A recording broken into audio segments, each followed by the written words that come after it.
민주주의가 뭐라고 생각하시는지요? 갑자기 거대 담론을 꺼내니까 저 양반이 오늘은 무슨 얘기를 하려나 이렇게 생각하실 것입니다. 오늘은 민주주의 정체와 현실에 대해서 같이 생각해 보도록 하겠습니다. 민주주의는 보통 프랑스 왕정 체제를 평민들이 무너뜨리면서 역사 속에 나타났다고 보통 얘기를 합니다. 자세히는 프랑스 전에 영국에서 먼저 평민들이 의회에 진출하면서부터 나타났지만은 왕정을 무너뜨리면서 공화정이 나타난 것을 기원으로 삼자면 프랑스 혁명을 원조로 쳐도 무방하겠다 싶습니다. 왕을 무너뜨리고 옛말로 하면 족보도 없는 상놈들이 나라의 주인 행사를 하는 공화정이라는 걸 세웠으니 한마디로 천지가 개벽되는 일이었을 것입니다. 귀족들은 모두 겁나 도망들 가버리고 그 권력의 공백을 일반 백성들이 차지했으니 참 기가 막히다 했을 것입니다.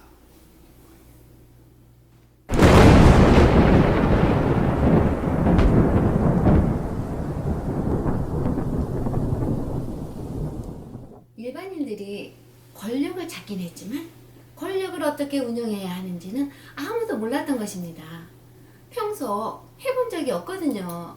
그러다 보니 민주주의 기초를 세우는데도 많은 시간이 필요했을 것입니다. 우선 혁명 자체가 어느 날 갑자기 시작된 것이 아니라 1789년에 시작되어 1792년에 제1공화정이 생기고 이후 1848년 제2공화국이 성립될 때까지 프랑스 역사는 공화정과 왕정도 수시로 왔다 갔다 했을 뿐만 아니라 선거제도도 각 파별별로 수시로 바뀌었던 것입니다. 즉 민주주의 설계도면을 갖고 각 파벌 정파들의 각축이 거의 60여 년간 계속 되었다는 것이지요. 프랑스 민주주의 초기 역사를 보니 우리나라 민주헌정사 75년과 비슷하다는 느낌이 드는군요. 프랑스는 시민공화정제냐 입헌 군주제냐를 놓고 갈등했다면 우리나라는 공화 독재냐 시민민주주의냐 종북 왕정이냐의 3파전으로 정치가 전개됐다는 특징이 있겠습니다. 시민공화정으로 가야 왕정에 대해 진보적이다 할 수 있겠는데 시민공화정도 어떻게 하느냐의 설계도에서는 건축으로 비유컨대 한옥으로 지을 수도 있고 양식으로 지을 수도 있고 아파트나 빌라 형태로 지을 수 있는 것처럼 그 강론에 대해선 말들이 많을 수밖에 없었던 것입니다. 정치 체제를 어떻게 세우느냐의 문제만 놓고 갈등하는 것이 아니라 이왕 왕정 체제를 깨니까 그렇다면 경제권 문제를 어떻게 하느냐의 문제도 겹치기 시작했다고 봐야 하지 않을까요? 민주주의 하면 백성이 주인이다 하는 걸로 일단 국민들에게 쇠뇌 또는 각인이 되는데 내가 주인이 되려면 표만 한 표씩 주는 게 아니라 주식회사의 주주들처럼 경제권도 줘야 하는 것 아니냐 하는 그런 문제 제기들이 원초적으로 있었다 하는 얘기입니다. 왕과 귀족들이 갖고 있던 토지를 비롯한 기득재산들을 국민들에게 나눠달라 하는 원초적 요구가 있었는데 이 문제를 어떻게 설계 도면에 반영하느냐의 문제로 여러 형태의 기술적 난제들도 많았고 최종적으로는 단순 무식하게 공산주의 체제냐 자본주의 체제냐 사회주의 체제냐로 갈렸다고 봐야 하지 않을까요? 세계의 정치 사상가나 경제 사상가들이 많다 하더라도 이들이 문제를 다 정확하게 파악했다고 하기는 어려울 것입니다. 1700년대에서 1800년대의 서구 사회라는 것도 지금 지나서 보면 그렇게까지 여러 가지로 세련되고 버전이 다양하고 그러진 못했던 지성사적으로 매우 취약한 시대였다고 할 수 있을 것입니다. 문제를 너무 복잡하게 여러 버전들을 다 펼쳐놓으면 그것을 수습할 정치 역량들이 안 되었던 것이죠. 그러다 보니 두세 가지 브랜드로 상징 조작이 서로 필요했었을 것입니다. 좌파든 우파든 복잡한 문제의 단순화 기법이 일단 정착되는 것이었지요. 집주인에게 건축가가 한옥으로 짓겠습니까? 양옥으로 짓겠습니까? 간단하게 묻는 방식처럼 왕정 이후의 정치, 경제, 체제 문제를 정리해 나가는 것이었을 것입니다. 복잡한 문제의 단순화 기법은 투표권의 정리에서부터 시작되어서 토지 분배 문제와 노동조합권 문제에서 하이라이트를 이루게 됩니다.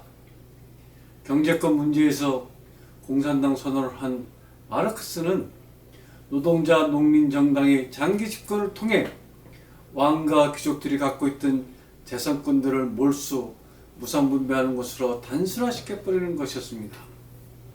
마르크스의 사상과 방법론이 거치고 시대착오적인 것도 많고 또 대의명분 뒷면에 있는 소수 독재자의 왕정 복고적 취향 등이 후대에 계속 문제가 되었던 것이지만 그럼에도 아직까지 전 세계 많은 사람들이 공산주의를 못 버리는 이유는 경제권을 나눠달라는 초기 이슈 파이팅의 매력이 매우 크게 작용한 때문이 아닌가 싶습니다. 쉽게 말하여 공산주의 추종자들은 지금도 왕정이 깨졌으니 왕이 운영하던 국가 재산을 n분의 1로 내게 달라 하는 게 아닌가 싶습니다. 단순화한 공산주의 체제들은 대의명분에도 불구하고 짜르 황제가 다시 나타난 것으로 보여지는 것이었습니다. 옛날 짜르 독재 체제에 조광조 같은 사람이 나타난 것과 무엇이 다르냐 하는 근본적인 문제 제기에 봉착한 것입니다. 공산주의 체제들이 자기 도구마에 스스로 빠져 헤어나오지 못한 우를 범했다는 것입니다. 제2의 중세시대와 같은 답답함이 마크시스트들에게서도 많이 발견되는 요소입니다. 자기들만 세상 진리를 독점한 것처럼 처세하면서 내막적으로는 짜르 황제와 같은 지위를 누리고자 하는 이 엄청난 이율배반성이 단순한 공산주의자들의 실체가 아닌가 하는 비판이 쏟아졌던 것입니다. 반면에 공산주의를 하면서 의회 민주주의, 선거 민주주의도 정확히 하고 재산권도 정확히 재분배 잘하고 하는 그런 정당들이 나타났으면 어떻게 되었을까요? 현재 일본에 있는 공산파들이 그런 정당들을 목표로 하는 게 아닐까 생각해 봅니다. 그럼에도 이 정파들은 보수 우파만 득식을 대는 일본 정치 풍토에서 대세를 장악하기는커녕 어디 가서 명함도 못 내미는 정당으로 쪼그라들어져 가버렸습니다. 여러 이유가 있겠지만 전후 세계 질서 속에서 브랜드 공산주의 국가들이 개판을 쳐놓은 것도 일본 공산당이 힘을 못 쓰는 이유가 아닐까 싶기도 합니다. 경제권 분배 문제는 1800년대 상황과 1900년대 상황, 그리고 지금의 2000년대 상황이 많이 달라 공산주의, 사회주의 초기 버전과 확연히 다른 여러 가능성들이 실험되고 있는 게 아닌가 여겨집니다. 1700년대와 다르게 지금은 웬만한 선진국들의 경우 산업 생산량이 많아서 과거와는 다르게 배분해줄 자원들이 충분히 쌓여있는 시대로 변해버렸거든요. 과거엔 나눠주고 싶어도 나눠줄 건덕지도 없는 게 대다수 국가들의 현실이었다고 한다면 요즘은 기계화와 과학의 발달로 국가가 마음만 제대로 먹으면 합리적으로 잘 나눠줄 수 있는 시대가 열리고 있는 것이거든요. 과거 200여 년 전에 심각한 문제가 이제는 별로 심각하지 않은 시대로 진입한 것입니다. 매우 중요한 지적입니다.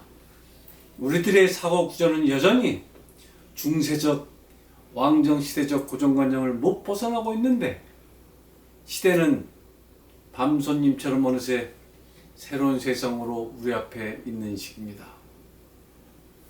지금은 국가가 조금만 세련되게 신경 쓰면 국민 대다수에게 기초생활권 정도는 보장해 줄 가능성이 충분한 여건이 마련되어 있는 시대입니다. 한마디로 꿈이 현실화된 것입니다. 200여 년 전 마르크스와 그 후계 세력들이 그토록 강조했던 꿈의 세계가 전혀 반대쪽 방법론으로 살았던 자유주의 시장 경제주의자들을 통해 눈앞에서 쉽게 실현될 수 있는 시대에 진입한 것입니다. 참으로 아이러니한 일이 아니라 할 수 없을 것입니다.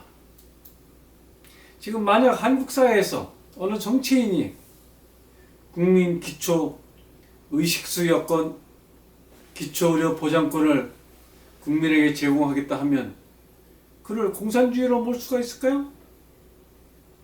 이렇게 세월이 가다 보면 자연스럽게 과거의 문제들이 해결되어 있음을 알 수 있을 것입니다. 과거엔 양쪽 집안이 철천지 원수지간이었는데 지금은 어느새 사돈 맺고 사는 일도 일어나는 것처럼 과거의 기준, 과거의 사회 통념, 과거의 이데올로기들이 스스로 붕괴되어서 새로운 역사가 나타나는 것을 알아차렸으면 좋겠습니다. 국민들에게 표만 한 표씩 주지 말고 기초생활보장권도 한 표씩 주는 그런 사회로 진입했으면 참으로 좋겠습니다. 오늘은 여기까지 하겠습니다. 여러분 좋으셨다면 구독과 좋아요, 응원 댓글 꼭 부탁드리겠습니다. 여러분의 응원이 저희 방송이 명품 방송이 되는데 중요한 역할을 한다는 말씀을 드리면서 그럼 다음 시간까지 안녕히 계십시오. 감사합니다.